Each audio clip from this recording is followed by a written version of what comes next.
Nah, oh gini ya Pak. Coba ulang permainan kerambik Pak. Kerambik itu dulu petik baraja, tapi bukan petik enggak lo baraja panuh dah tuh. Nan petik dari orang gaib dulu yang pernah petik itu lontarkan rasio kritik petik ka orang gaib petik. Bagus kerambik ke enggak populer di Minangkabau. Katanya kok orang Minang yang puju. PT tidak percaya gitu lah. Jadi kritik PT tadi itu PT sampaikan dengan setengah-setengah emosi yang dipendam gitu loh. Jadi di situ beliau karena orang tua PT itu PT agak sedikit tertarik dengan cara permainan senjatanya. Artinya golok, pisau, dan PT tidak tahu beliau ini mengerti kerambik gitu loh. Tapi setelah dijabarkan kenapa kerambik tidak populer di Minangkabau? Sebab yang menguasai kerambik itu dulu pesilat-pesilat tertentu dan ulama Minangkabau menguasai kerambik. Dan mereka merebut kemerdekaanku dulu ke kerambik. Istilahnya itu dianggap senjata rasio yang betul-betul mematikan gitu.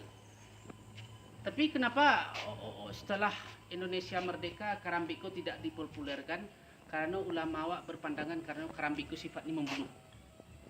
Kalau orang-orang yang tidak bisa mengendalikan diri, orang yang tidak bisa mengontrol emosi, artinya kalau orang gaib PT menyabitkan orang pesilat tuh, kalau lah bisa menyilai dirinya, kalau ini lah bisa mengalahkan dirinya, baru bisanya dikatakan pesilat.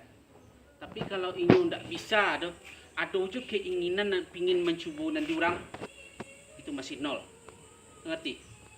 Jadi kalau masih ada orang dalam dirinya menganggap dirinya lebih hebat dari orang lain, berarti silatnya tuh nol. Bisa dipahami? Jadi itu ulama awak dulu karena beliau berpandangan itu. Kalau pisau, goloknya nampak. Kalau karambikonya sedikit rahasia, makannya tidak nampak, sawu akunya tidak nampak. Mengerti? Jadi makanya ikut tidak diapakan. Jadi di tahun 70-an, sebelum tahun 70-an, baunya, wanginya kerambik itu sudah tidak ada. Jadi makanya memang sangat jarang sekali orang tua memang tidak dianjurkan oleh ulama dulu untuk mempopulerkan kerambik. Oke, jadi bisa PT contohkan sih ini salah satunya bahayanya kerambik. Oke, yuk kalau. Oke. Jadi permainan golok.